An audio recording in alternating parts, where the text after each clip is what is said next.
Hey, what's going on, y'all? This is Pastor B. Listen, when's the last time you actually went to a physical church service? Has the pandemic changed how you view church? And do you think it's necessary for you to actually go to the building to talk about God, right? So, in today's episode, we're going to ask the question: is the church relevant in the year of 2023? Please make sure that you like this podcast, subscribe to it, let your family and friends know how this is blessing you. And we're going to go ahead and start this dope conversation. Let's jump right to it. Bye, y'all.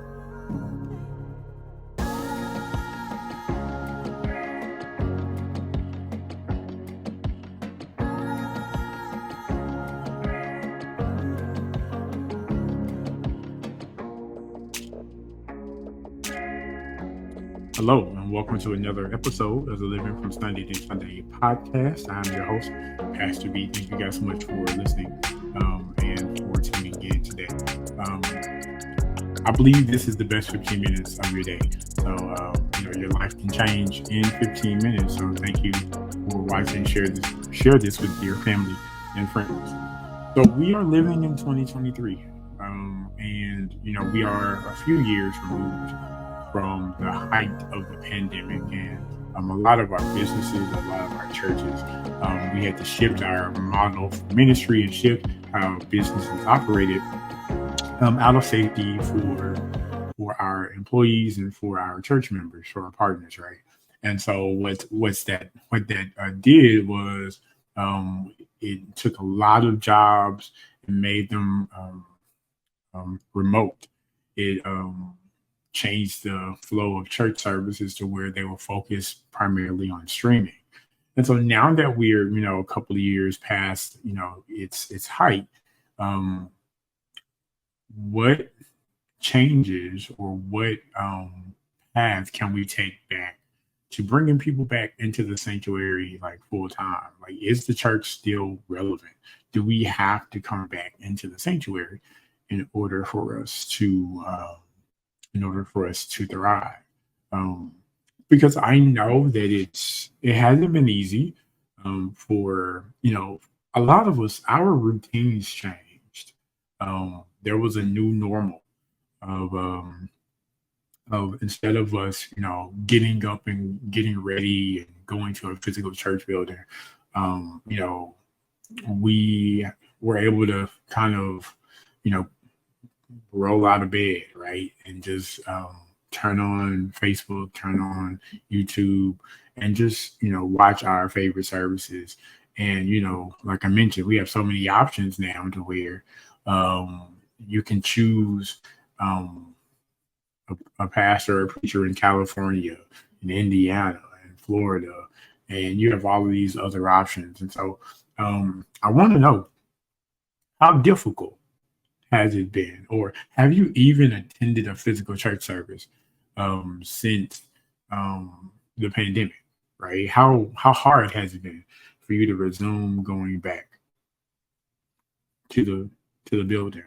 Um, you know, I know for sure that with the additional options and with the um, paradigm shift of our lives, some people don't see meeting in the building as a necessity, and I wondered, like, why is that? Is it the fact that um, no one really wants to be connected? Or is it the fact that, after all of the tragedy of the pandemic, maybe we don't see church as a viable option? Maybe we tried church and it let us down. We tried people, we tried certain pastors, we tried certain communities, and they didn't provide the resources that we thought we needed at the time, right? Um, and I admit, as a leader in church, it was difficult to navigate. It was difficult to adjust and to change perspective and to change your point of view um, on how to live and how to check in on people and all of that. But I'm going to say I believe that this new normal of social media, this new normal of having so many different ministries at our fingertips, even the local ministry that you may connect with, having that at your fingertips at a moment's notice, it has made church very convenient. And convenience works in certain spaces. It works in the marketplace, right? As much as we cry about Walmart having, one or two cashiers, the convenience of self checkout really speeds along our day. But what's the downside of self checkout? You don't get to talk to anybody anymore, right? Um, Everything is a transaction, and we don't have meaningful conversations. So I think we've lost the art of conversation.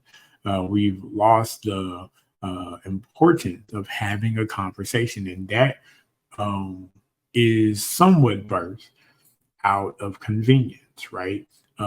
Many times, even now, when I order my food, I order it on the app for pickup through the drive-through or through like curbside checkout.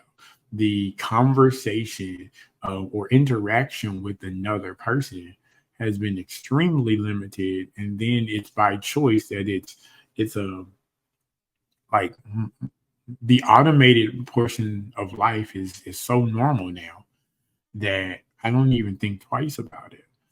And so I think when it comes to having a relationship with God, convenience can be a bad thing because God never promised that our lives would be comfortable or that they would be convenient.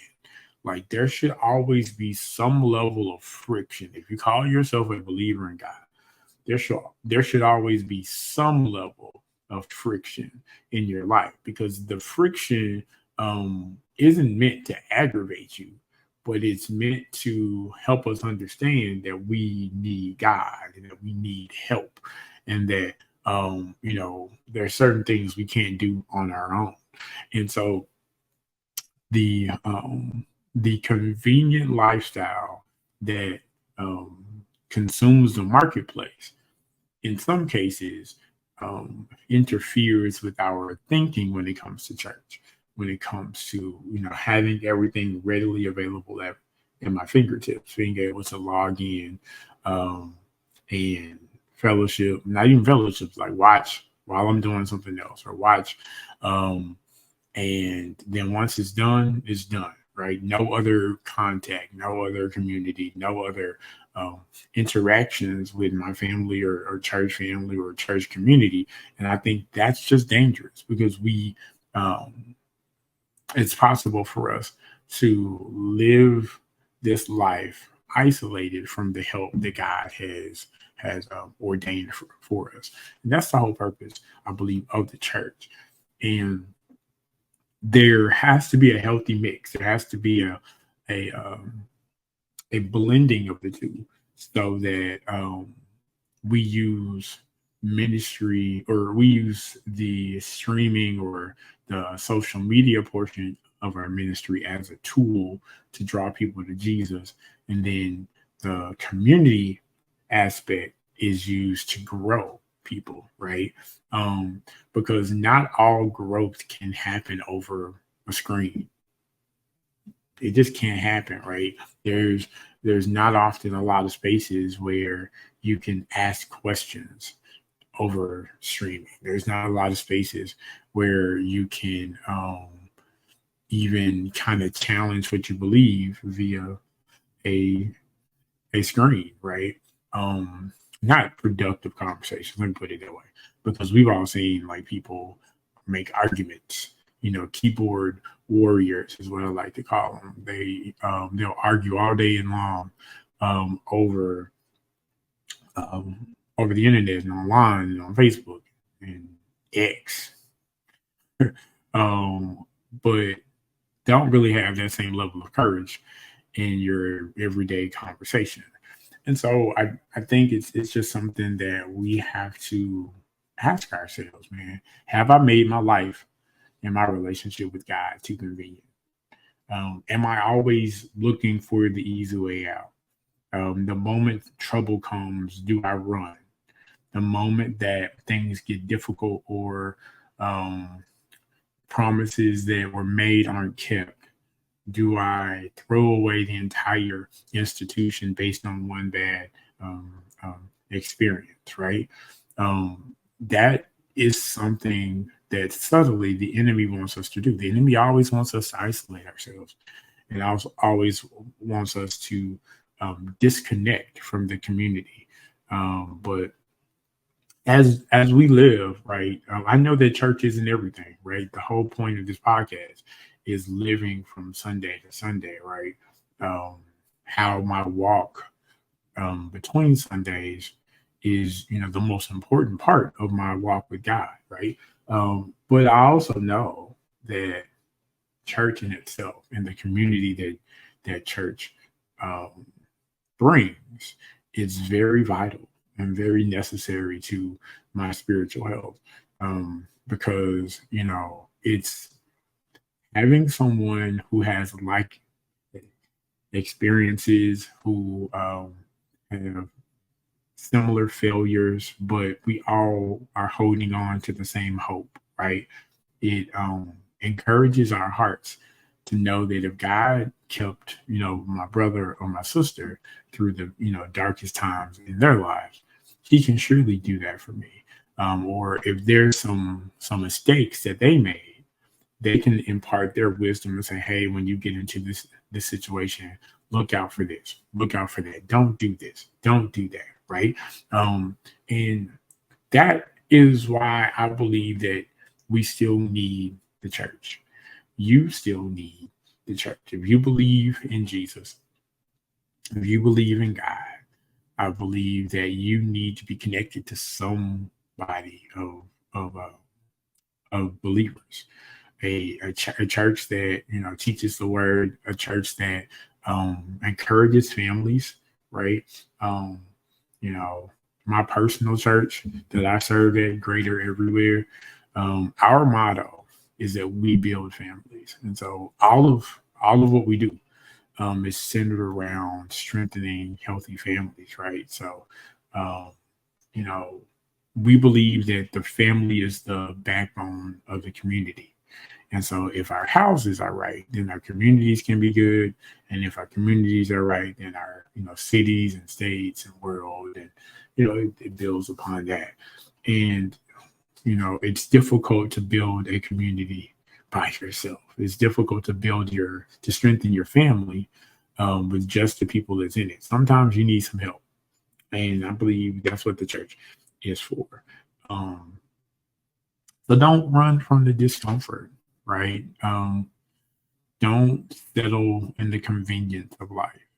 Sometimes we got to stretch ourselves. Sometimes we have to get up and go whenever we don't want to go. Sometimes, like those times where on Sundays where you stayed in all the time and just pulled up your laptop or your phone and just watched your service through Facebook or through YouTube, whatever streaming platform your church has. The next time, just get up and try to fellowship in person. I promise you, it's going to be different. It's not going to be the same. It's not going to be the same at all. So that's it. That's all I have for today. Thank you again for tuning into today's episode. Of course, this podcast can be found everywhere where where they are available. Spotify, Apple Podcasts. If you like this podcast, um, give us a 5-star rating. Right? Let us know how this is blessing you, how it's helping you. Anything that you've learned that you want to share with me, let me know. And I will certainly respond. Well, listen, until next time, thank you guys so much for watching and listening. And I'll see you when I see you. Bye, y'all. Thank you for listening to the Living from Sunday to Sunday podcast. All episodes are available everywhere where podcasts can be found. Make sure that you like the show, download, and subscribe so you won't miss out on any of the future episodes. Remember, real change happens between Sundays. Talk to you soon.